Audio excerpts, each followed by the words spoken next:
You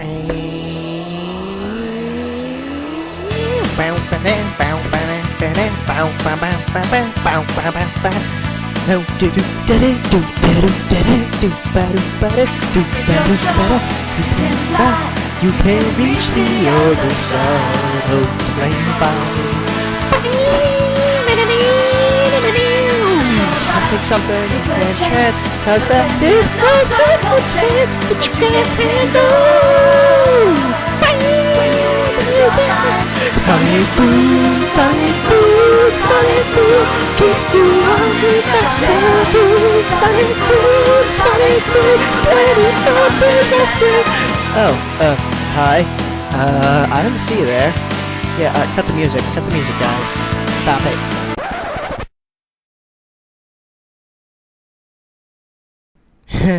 I'm sorry, I didn't really see you there.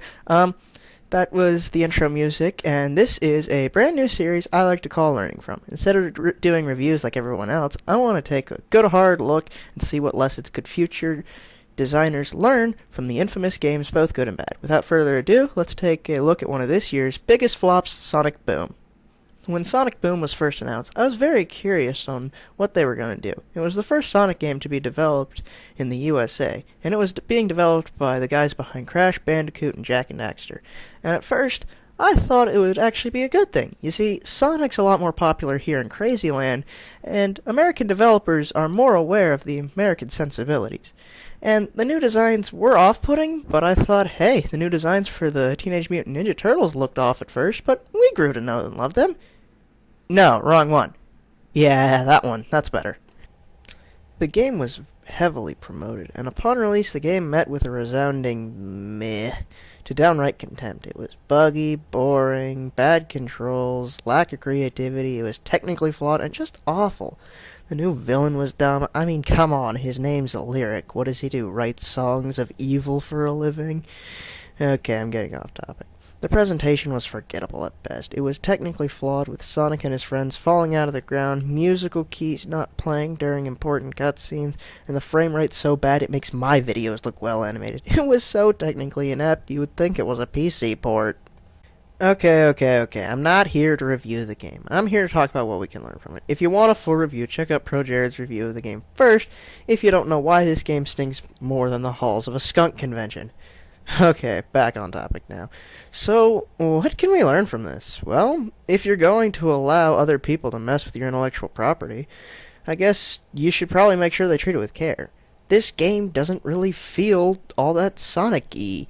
No, not because it's at a slower pace, but because instead of deconstructing Sonic games and understanding the underlying reasons why Sonic games are so great, they instead made a generic 3D platformer with Sonic characters.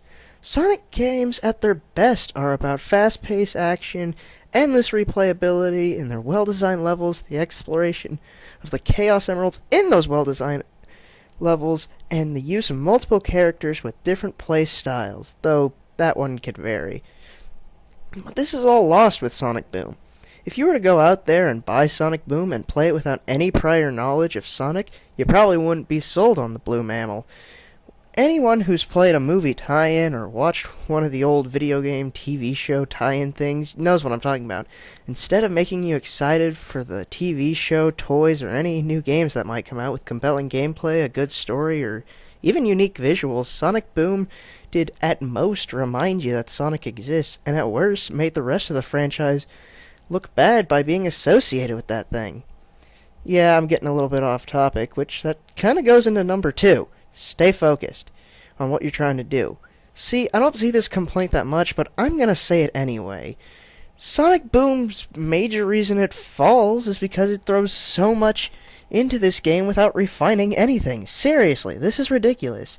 In the game, you got puzzles, combat, combo meters that do absolutely nothing, speed sections, exploration, boss fights, bot fights, side quest, grapple beam thingies, and you could switch between 4 different characters, each with different skills, and it just reeks of half-witted, half-hearted, and half-measured mechanics. I'm not to say that diversity is bad, it's just to say that you need to spend so much more time refining each and every mechanic if you go for that much diversity. It seems like a problem I'd see young designers face, because they'll just put in a bunch of different controls thinking, well, I'm building a game, right? If you want a good example of a simple yet well-built Sonic game, you can look no further than the Genesis games. Okay, but that's a different video for a different time. Usually, if a film studio thinks a movie's going to bomb, they will try their best to advertise said film as much as they could, so that enough people will see it on opening day until word of mouth gets around. And that leads us to rule number 3. Don't advertise something this much for something this broken. I know what they wanted to do. They were trying to get as much money as they could from as many people as they could to cover up the budget they spent on making Sonic Boom. But this is bad, as it makes the people who bought the game feel like you cheated them somehow, even if you didn't directly lie.